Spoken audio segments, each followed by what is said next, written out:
Every piece of fine china in your cabinet shares a secret that took Europe centuries to crack. For over 1,000 years, one country controlled this translucent white material so completely that kings bankrupted themselves buying it. The English language pays tribute to this monopoly. We call it China, because only China could make it. How did simple clay become worth more than gold? Imagine a city where the sky never darkened. In Jingdezhen, hundreds of kilns burned day and night, their flames visible for miles. A French visitor in the 1700s wrote that the city looked like a volcano erupting, with 10,000 plumes of smoke piercing the darkness. By the 18th century, this remote town employed over 100,000 workers dedicated to a single product. In 1433, the Ming court placed a single order for 443,000 pieces. No European factory would match this output for another 3 centuries. Emperor Zhenzong was so impressed that in 1004 he gave the town his reign name, Jingde. Every piece leaving those kilns carried the same stamp, made in the time of Jingde. 1,000 years later, we still call ceramics by a version of that name, made in China. The secret came down to 2 ingredients that behave differently under heat. Kaolin, a pure white clay from Jialing Mountain, gives porcelain its structure, but kaolin alone crumbles when fired. The second ingredient, petunsi, acts as natural glue. At 1400 degrees Celsius, petunsi melts into glass while kaolin holds its shape. The two fuse at the molecular level. This separates porcelain from ordinary pottery. Regular earthenware fires at 1,000 degrees and remains porous. Porcelain vitrifies, becoming watertight without glaze. Hold it up and it glows with inner translucence. Strike it and it rings like a bell. Chinese potters described it poetically. Kaolin provides the bones, petunsi the flesh. Only together does porcelain come alive. Europeans first encountered Chinese porcelain through medieval Islamic trade routes. They had never seen anything like it. Their pottery was thick, heavy, porous. This material was thin enough to see through, white as snow, impossibly delicate, yet strong. They called it white gold and meant it literally.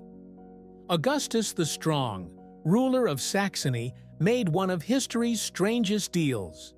He traded 600 cavalry soldiers, an elite regiment known as the Dragoon Guard, for 151 pieces of Chinese porcelain, including vases that still stand in Dresden today.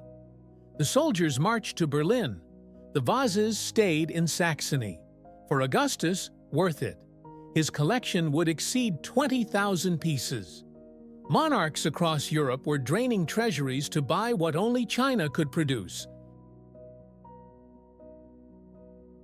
If Augustus spent fortunes buying porcelain, why did nobody figure out how to make it? European craftsmen tried for centuries. They mixed crushed eggshells with clay, believing rumors that porcelain came from eggs buried underground. They tried fish scales, seashells, dozens of materials. Nothing worked. Then Augustus found his solution in a dungeon. Johann Friedrich Böttger claimed at 19 he could turn lead into gold. Augustus locked him in a fortress. For years, Böttger failed while fearing for his life. Then scientist Ehrenfried von Tschirnhaus proposed something different. Forget gold. Help me find porcelain. By 1708, they produced Europe's first hard-paste porcelain. A failed alchemist cracked what eluded craftsmen for centuries. While Böttger worked in Saxony, another European was taking a very different approach. Father François-Xavier d'Entrecolle was a Jesuit priest stationed in Jingdezhen itself. His official mission was converting souls. His unofficial mission was industrial espionage. For a decade, he wandered the workshops, watching, questioning, piecing together the process. Workers spoke specialized jargon that took years to decode. Families guarded techniques as state secrets. In 1712, he sent his findings to Paris. China's thousand-year monopoly now existed on paper.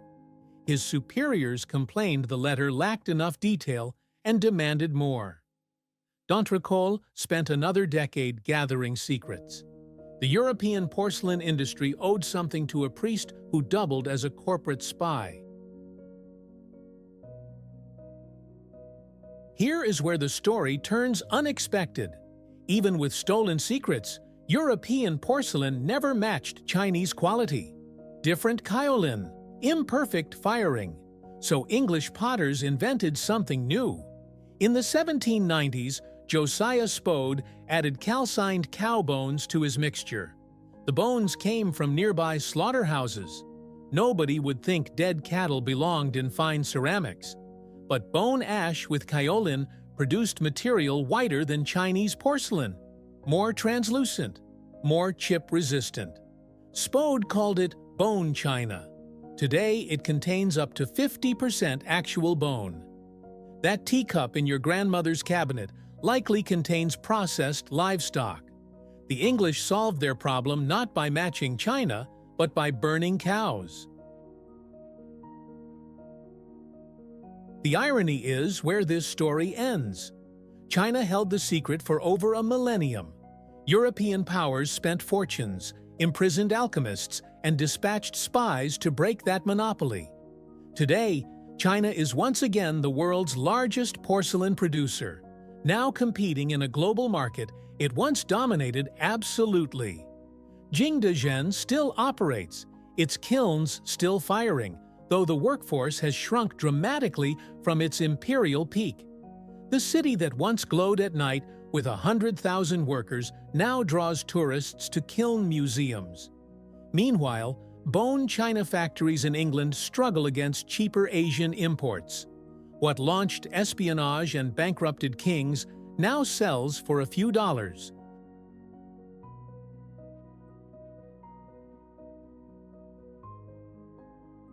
Next time you hold fine porcelain, you hold 14 centuries of experimentation and rivalry. That cup represents technology so valuable men risked execution to steal it. When copying failed, potters solved it by grinding cows. Kaolin and feldspar fusing at temperatures that melt steel, creating material harder than iron, yet thin enough to glow. Two ingredients transforming at the molecular level. Bones providing structure, flesh providing beauty, earth becoming white gold. Ever wondered why fine china chips along such clean edges?